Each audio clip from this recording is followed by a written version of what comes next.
What are your impressions of the facility so far here in Lakewood?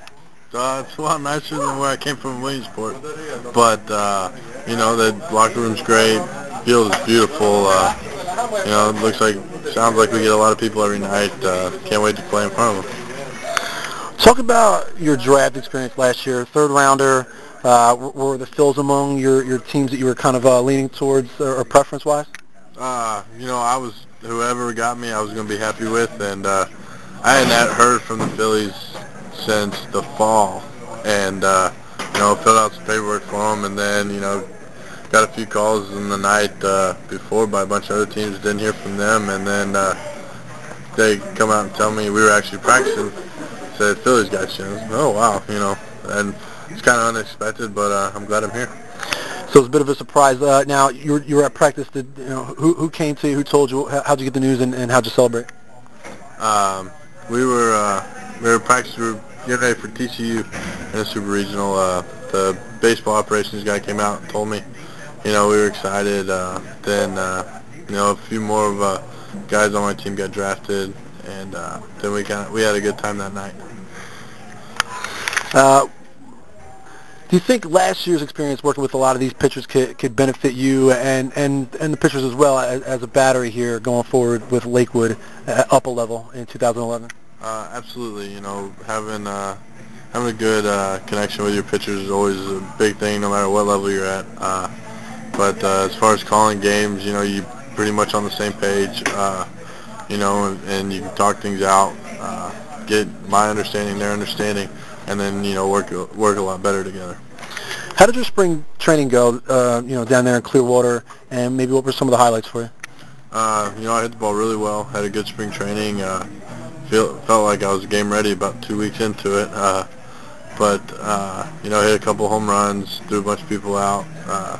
So a lot of good things happened. Talk to a couple guys that are from warmer climate states, and they talk about once they go pro, these long, lengthy off seasons that drag on forever. It's when they're amateurs, they get to play almost all year round. Is that something that you kind of thought of this past winter? A lengthy drought of game action. Yeah, it was kind of the first few weeks was nice. You didn't do anything, just kind of relax, and you start working out, and then kind of goes on a little bit longer. Then you start hitting blank catch, and then you're like, well, I still got another 2 months till I go anywhere or do anything. So that it got a little bit antsy towards the end. Saw you on Twitter today. Who convinced you to sign up for that, and how's that going for you? My roommate Jake Borup this morning, he woke me up and goes, "Rupp, I'm making you a Twitter."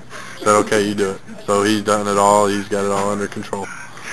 Are you looking forward to it? You think it's something that could potentially be fun for you this season? I think it might be a little bit. I think it kind of watching him. I lived with him all last year, and then being around him, seeing what he puts on there, and him telling me about it. I think it could be pretty fun.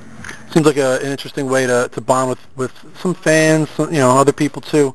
You got a lot of followers already, just in less than a day, I guess. I know. I saw that. And then I got to get my email changed, get something different, because I keep getting all these emails. I got more emails in the last 6 hours than I have in the last 6 years. So we'll have to do something about that one. Talk about growing up as a fan. Who are some of your favorite ball players growing up? Favorite ball players growing up, Pudge Rodriguez, being from Texas and right there in Dallas, 20 minutes away from the Ranger Stadium. Grew up watching him. Still a huge fan. Watch him Sports Center every night. Him. I was a Rangers fan growing up, and I actually got to go to the game last year when they beat the Yankees to go to the World Series. So that was pretty special. Saw them in Tampa when I was down in instructional league when they beat Tampa to go to the next series. So it was pretty special being able to go to those games. And then last thing before I let you go, I coach Babe Ruth League age kids, age 13 to 15. If you were able to kind of talk to kids that age that were hoping to play baseball beyond high school, whether it's college or professionally, what advice could you give to young kids with those aspirations? Make sure you're always having fun playing the game. As soon as it becomes work, then that's when hey, I don't know if I want to do it anymore. But as long as you have fun, you're going to go a long way.